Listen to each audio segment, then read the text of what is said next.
आज 7 अगस्त की बिहार बुलेटिन में स्वागत है आपका दोस्तों। आज हो चुका है 7 अगस्त, तो आज की पूरे बिहार की टॉप 10 खबर लेकर आए हैं आपके लिए, यानी कि बिहार की 10 बड़ी खबर। तो ऐसे में अगर आप भी बिहार न्यूज से इंटरेस्ट रखते हैं तो आप हमारे साथ बने रहें। खबर बताने से पहले आपके लिए एक जरूरी सूचना है कि केडीबी लाइव का ऐप आ चुका है। आप केडीबी लाइव ऐप के माध्यम से पूरे बिहार की खबरों को देख सकते हैं। इस ऐप को इंस्टॉल करने के लिए प्ले स्टोर में जाइएगा, सर्च कीजिए केडीबी लाइव, आ जाएगा, उसको इंस्टॉल कीजिए और पूरे बिहार की खबरों को देखिए। सबसे खास बात यह है कि इस ऐप में बिहार की किसी भी खबर को 1 मिनट से भी कम समय में दिया जाता है। तो ऐसे में आप केडीबी लाइव ऐप को इंस्टॉल करना बिल्कुल नहीं भूलिएगा। तो चलिए चलते हैं खबरों की ओर।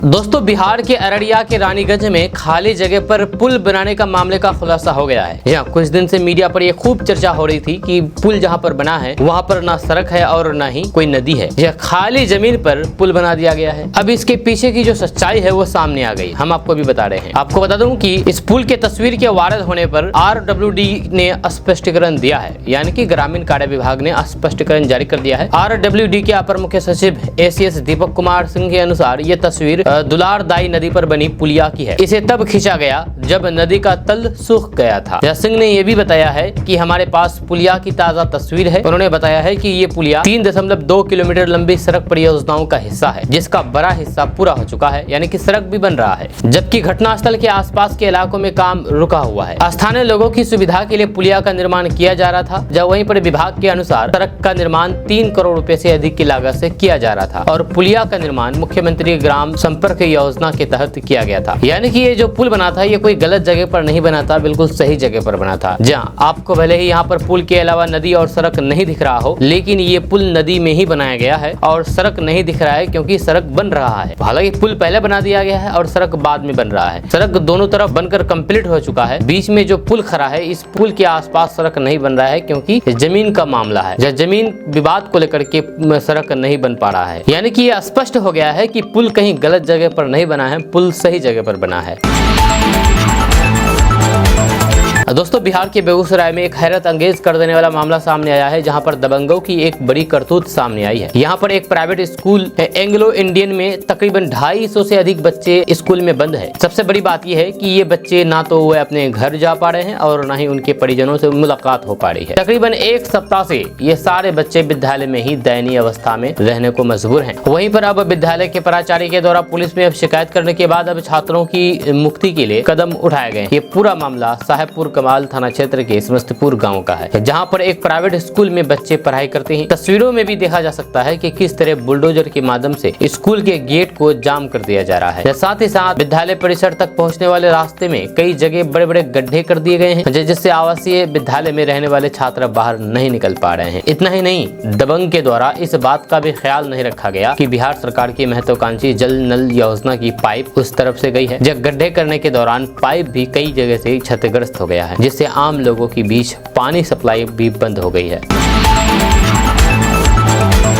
पेरिस ओलंपिक 2024 में भारत को तगड़ा झटका लगा है। भारतीय महिला रेसलर विनेश फोगाट को डिस्क्वालीफाई कर दिया गया है। एक दिन पहले ही उन्होंने 3 दिग्गज पहलवानों को पटकनी देकर के इतिहास रचा था, लेकिन अब खबर आई है कि अधिक वजन के कारण विनेश फोगाट को कुश्ती 50 किलोग्राम वर्ग के फाइनल से एन पहले अयोग्य घोषित कर दिया गया है। मीडिया रिपोर्ट्स के अनुसार उनका वजन तय सीमा से 100 ग्राम ज्यादा पाया गया, यानी कि मात्र 100 ग्राम वजन ज्यादा होने की वजह से उनको इस मैच से बाहर कर दिया गया है। जैसे ही यह खबर सोशल मीडिया पर ब्रेक हुई तो फिर गोल्ड मेडल का सपना संजोए बैठे करोड़ों भारतीयों का दिल टूट गया है। विनेश फोगाट के अयोग्य घोषित किए जाने के बाद micro blogging site x Vinesh Phogat netizens की प्रतिक्रिया की बार आ गई। लोगों का कहना है कि ये आज की सबसे दुखद खबर है, क्योंकि लोगों की उम्मीद थी कि भारत की शेरनी अमेरिकी पहलवान सारा हिल्डेब्रांट को फाइनल मुकाबले में जरूर पटकनी देती, लेकिन उनके डिस्क्वालीफाई होने की खबर के साथ करोड़ों भारतीयों का ये सपना टूट गया है। वहीं पर फाइनल से बाहर होने पर देश के प्रधानमंत्री नरेंद्र मोदी ने दुख जताया है। हालांकि विनेश फोगाट को 150 ग्राम वजन ज्यादा होने पर अयोग्य ठहरा दिया गया। अब प्रधानमंत्री नरेंद्र मोदी ने सोशल मीडिया पर मन की बात रखी। साथ ही प्रधानमंत्री नरेंद्र मोदी ने कहा कि वे इस खेल से बाहर हुआ, ये देश के लिए दुख की बात है। वो बेहतरीन खिलाड़ी है। पीएम मोदी ने ट्वीट करके कहा कि विनेश, आप चैंपियनों में चैंपियन हैं, आप भारत का गौरव है और प्रत्येक भारतीय के लिए प्रेरणा है। आज का झटका दुख देता है। काश शब्द उस निराशा की भावनाओं को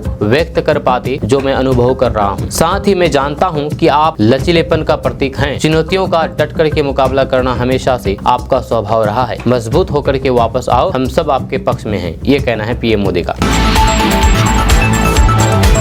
दोस्तों, आज से बिहार सिपाही बहाली परीक्षा शुरू हो गई है। इसको लेकर के बिहार के अंदर 545 सेंटर बनाए गए। वहीं पर परीक्षा शुरू होने से पहले खगड़िया में नकली प्रश्न पत्र की बरामदगी हुई है। यहाँ पर परबत्ता पुलिस ने एक विवाह भवन में छापेमारी की, जहाँ से 90 से अधिक सिपाही भर्ती की परीक्षा एक साथ जमा थे, जहाँ उनके पास से कुछ OMR सीट की और फिर आंसर शीट भी मिले हैं। दरअसल केंद्रीय चयन परिषद की ओर से सिपाही भर्ती की पूर्ण परीक्षा आयोजित की जा रही है। राज्य भर में 21,391 पदों के लिए 7, 11, 18, 21, 25 और 28 अगस्त को परीक्षा का आयोजन होगा। ये एक ही पाली में 12 बजे से 2 बजे तक सभी 38 जिलों के 545 परीक्षा केंद्रों पर एग्जाम लिए जाएंगे। इससे पहले 1 अक्टूबर 2023 को पेपर लीक के कारण बिहार सिपाही परीक्षा को रद्द कर दिया गया था। वहीं पर इस मामले में एसपी चंदन कुशवाहा ने बताया है कि जो 90 छात्र एक जगह जमा थे, उनमें अलग अलग जिलों के परीक्षार्थी शामिल है। उन्होंने कहा है कि सभी परीक्षार्थियों को परीक्षा देने के लिए जाँच के बाद छोड़ दिया गया है। फिलहाल 9 लोगों को हिरासत में लेकर के मामले की छानबीन की जा रही है और पेपर लीक जैसे कोई भी बात नहीं है। बिहार के सीतामढ़ी में जदयू के कद्दावर नेता अलहाज जियाउद्दीन खान ने जदयू छोड़ करके जनसुराज का दामन थाम लिया है। इसको लेकर के जियाउद्दीन खान ने कहा कि प्रशांत किशोर के नेतृत्व में बिहार की राजनीति में बदलाव होना शुरू हो चुका है। प्रशांत किशोर के नेतृत्व में बिहार पलायन मुक्त होगा और विकसित बिहार बनेगा। जनता का राज स्थापित होगा। बिहार में बापू के सपनों का सुराज आएगा। प्रशांत किशोर के राजनीतिक सुनामी में सभी दल में समा जाएंगे। जनसुराज जाति, धर्म, अमीर गरीब के भेदभाव मिटाने के लिए संकल्पित है। आपको बता दूं कि जियाउद्दीन खान पिछले 30 सालों से जदयू के लिए काम कर रहे थे। जी हाँ, 30 सालों से। उन्होंने आगे कहा कि 3 दशकों में पार्टी के सिद्धांतों और फिर विचारधारा को आगे बढ़ाने में अपने जीवन का महत्वपूर्ण हिस्सा समर्पित कर दिया। जिला इकाई से लेकर के राज्य इकाई तक हर स्तर पर ईमानदारी और फिर निष्ठा से काम किया। लेकिन अब मैं जदयू छोड़ करके जनसुराज ज्वाइन कर लिया। इंडिगो एयरलाइंस के स्टेशन मैनेजर रुपेश सिंह कांड मामले में कोर्ट ने ऋतुराज समेत सभी 4 आरोपियों को बरी कर दिया है। जब पटना सिविल कोर्ट के ADJ 9 अविनाश कुमार ने सबूत के अभाव में फैसला सुनाया है। जब पटना में रुपेश सिंह की 12 जनवरी 2021 में गोली मारकर के उसकी जान ले ली गई थी। उन पर हमला तब हुआ था जब वो पटना एयरपोर्ट से ड्यूटी खत्म करके पुनाचक स्थित अपने घर जा रहे थे। जब रुपेश कांड मामले में नामजद 4 आरोपियों के खिलाफ 350 पन्नों का चार्जशीट दाखिल की गई ताकि आरोपियों को कड़ी से कड़ी सजा दिलाई जा सके, लेकिन पुलिस साक्ष्य नहीं जुटा पाई, यानी कि सबूत नहीं जुटा पाई, जिसके बाद लोअर कोर्ट ने सभी 4 आरोपियों को बरी कर दिया है। इस मामले में पटना पुलिस का दावा था कि नवंबर 2020 में रोड रेज के मामले में ऋतुराज के साथ रुपेश सिंह की कहानी शुरू हुई थी, जब बात हाथापाई तक चली गई थी। इस मामले में बदला लेने के लिए ऋतुराज ने ये प्लानिंग की थी, इसकी जान लेने की प्लानिंग की थी। योजना के तहत उसने 12 जनवरी को ड्यूटी से लौटने के बाद अपने सहयोगी सौरभ, छोटू और आर्यन के साथ मिलकर के रुपेश को उसके अपार्टमेंट के नीचे जहां उसकी जान ले ली। भागलपुर से एक अजीबोगरीब मामला निकल करके सामने आया है। यहाँ पर भागलपुर में महिला ने अपने ससुर पर गंदी नजर रखने का आरोप लगाया है। उसने अपने पति के साथ थाने में शिकायत दर्ज की है। आरोपी ने गलत करने का भी प्रयास किया था, जब पर उसकी करतूत परिवार वालों के सामने आ गई। जब मामला भागलपुर जिले के नाथनगर थाना क्षेत्र का है। पीड़िता ने कहा कि मेरी शादी पिछले माह 13 जुलाई को हुई, जब तब मैं घर में अकेली रहती थी।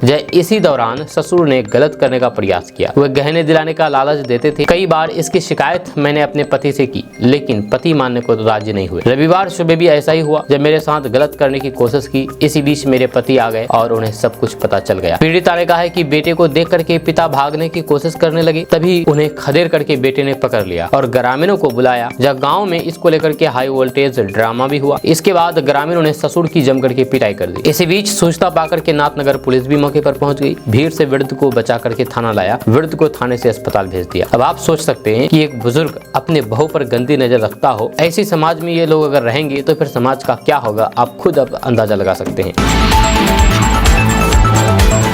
कटिहार के कोरा विधानसभा क्षेत्र में बिजली की लचर व्यवस्था को लेकर के मंगलवार को पूर्व विधायक पूनम पासवान के नेतृत्व में समाहरणालय के पास 1 दिवसीय धरना प्रदर्शन आयोजित किया गया। वहीं पर प्रदर्शन के माध्यम से मांग की गई है कि कोरा विधानसभा क्षेत्र के कोरा और फलका में बिजली की लचर व्यवस्था को ठीक किया जाए। पूर्व विधायक पूनम पासवान ने कहा कि बिजली विभाग के जय किसी का भी फोन नहीं उठाते हैं, इसी कारण समाधान होने में समय लग जाता है। जब कई जगहों पर समाधान हो नहीं पाते हैं। जब वहीं पर कांग्रेस के जिला अध्यक्ष प्रेम राय ने कहा कि बिजली की समस्या पूरे जिले में है, इसको लेकर के विभाग को जल्द से जल्द समाधान करना चाहिए। खबर पूर्णिया से सामने आई है। पूर्णिया के 2 थाना क्षेत्र से मामी भांजी और एक नाबालिग सोमवार से गायब है। दोनों परिवार ने काफी खोजबीन की थी, लेकिन कुछ भी अता पता नहीं चला। इसके बाद मंगलवार को दोनों परिवार ने अपने अपने थाने में गुमशुदगी की शिकायत दर्ज करवाई है। मामला की पूर्णिया सदर थाना और खजांची थाना क्षेत्र की है। थाने में शिकायत दर्ज होने के बाद पुलिस जाँच में जुट गई है। जब बताया जा रहा है कि खजांची थाना क्षेत्र से गायब बच्ची ने अपने परिजनों को मैसेज दिया है कि अब वो नहीं लौटेगी।